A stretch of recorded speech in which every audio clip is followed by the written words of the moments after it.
So let me give you a few practical suggestions. These are growing out of my life and out of my reading of the Bible. Just 3 brief practical suggestions, because we're not doing as well as we should. Now, suggestion number 1 in your life of prayer for 2009, set aside a time and a place each day and don't leave it to chance. Set aside a time and a place each day and don't leave it to chance. The devil defeats most praying before it happens because we didn't make a plan. If you don't plan, believe me, I have been at this a long time, and the devil hates me and my prayer life like you wouldn't believe how many good things keep me from praying. Not sin. Sin does not keep me from praying. Righteousness keeps me from praying. Answering holy emails and other holy things. And just checking out one more piece of relevant news to pray about at whatever news service you click on. It's not evil that keeps us from praying. It's good things, and He is shrewd to the bottom. So, pick a place and pick a time and show up. Number 2,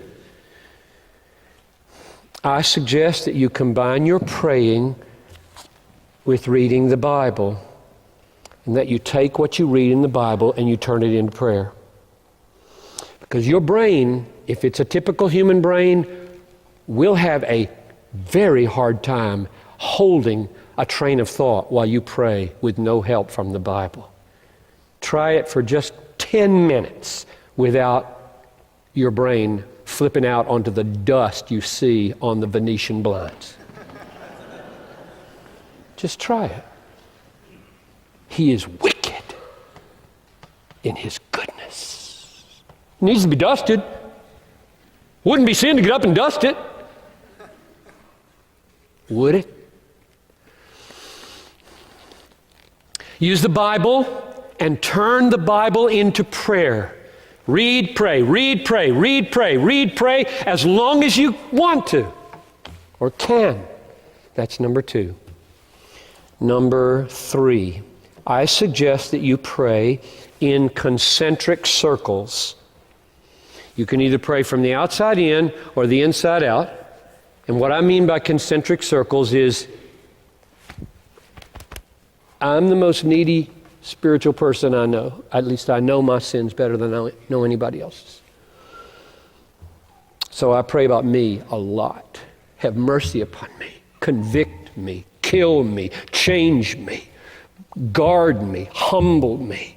Destroy those aspects of me. I pray about me a lot because of how sinful I am. And then you move out from me to my family. Pray about Noel. Pray about Talitha.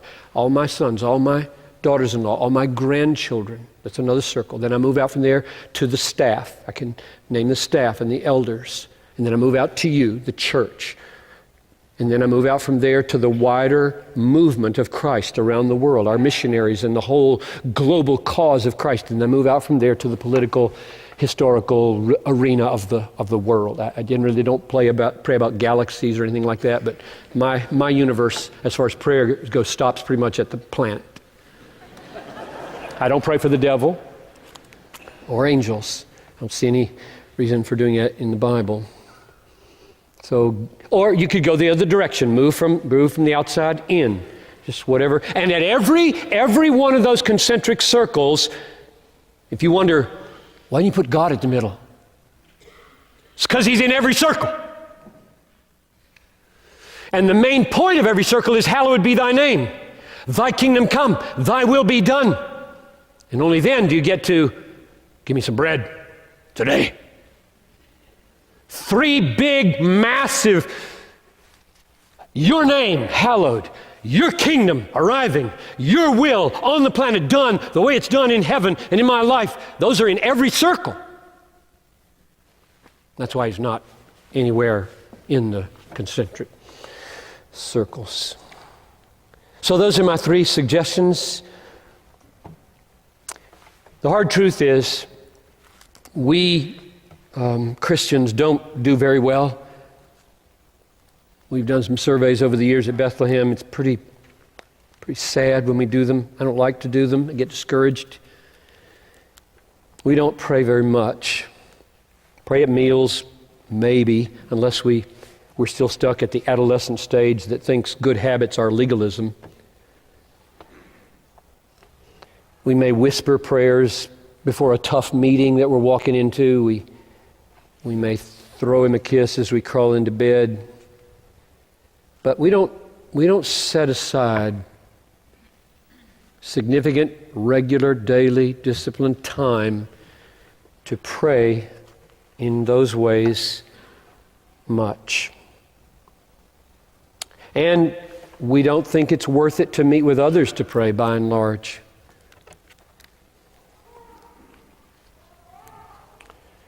And we wonder, why is my faith weak? Why is my hope feeble?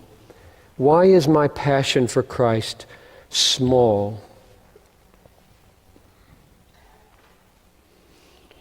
And meanwhile, across these rooms, the devil is whispering in your ear, some of you. The pastor's getting legalistic now. He's moving into the legalistic phase of the sermon. He's starting to use guilt now. He's getting the law out now. That's what he's saying. To which I say, to hell with the devil and all of his destructive lies. Be free, Bethlehem.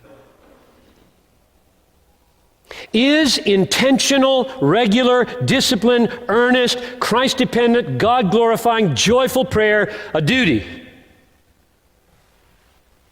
A discipline? Do I go to prayer meetings Tuesday morning, Wednesday afternoon, Friday morning, Saturday afternoon, Sunday morning, Tuesday mornings or Saturday meeting? Do I do that because it's a duty, out of discipline? Well, you could call it that. It's a duty the way it's a duty for a scuba diver to put on his air tank before he goes underwater. It's a duty the way pilots should listen to air traffic controllers. It's a duty the way soldiers in combat should clean their rifles and load their guns. It's a duty the way hungry people eat food. It's a duty the way thirsty people drink water. It's a duty the way a deaf man puts on his hearing aid. It's a duty the way a diabetic takes his insulin. It's a duty the way Pooh Bear looks for honey. It's a duty the way pirates look for gold. So you call it duty if you want. It is like that. I hate the devil. I hate the way he is killing some of you by persuading you it's legalistic to do regular, set-aside, disciplined praying. I hate the devil and the way he's killing you.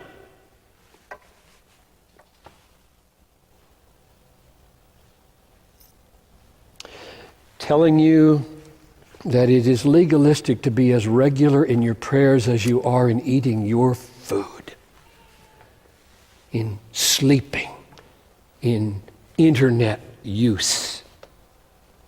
Oh, we struggle with those, don't we? Legalistic to eat 3 times a day. I think it is. Sleep every night, for goodness sakes. Mix it up.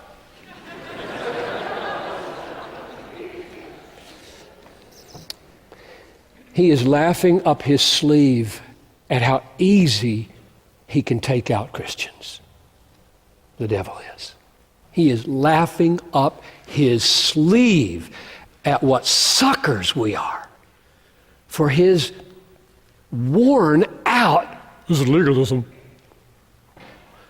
You should just look at him and say, I'm older than that. I'm not in 5th grade anymore. I've grown up a little bit. Get out of my life. I've got work to do because I am a sinner in desperate need of talking to my King every day. And my sin inclines me to leave it over and over. If I don't set a time and a place, I'm a goner. Let's talk to the devil. Give him some information. He might leave you alone for a while. Probably not.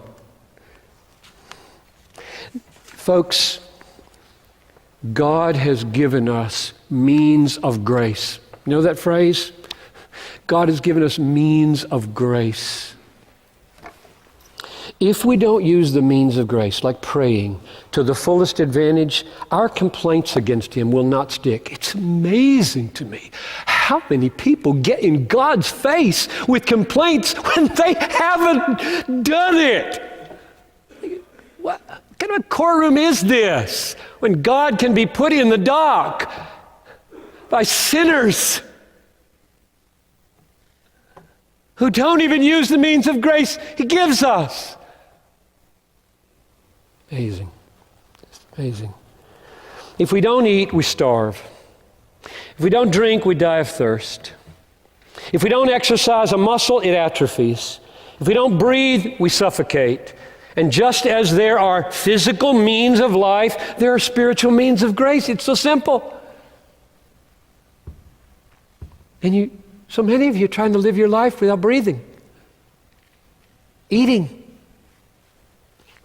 drinking, exercising. And you wonder, what's wrong? It's your fault. It's his fault.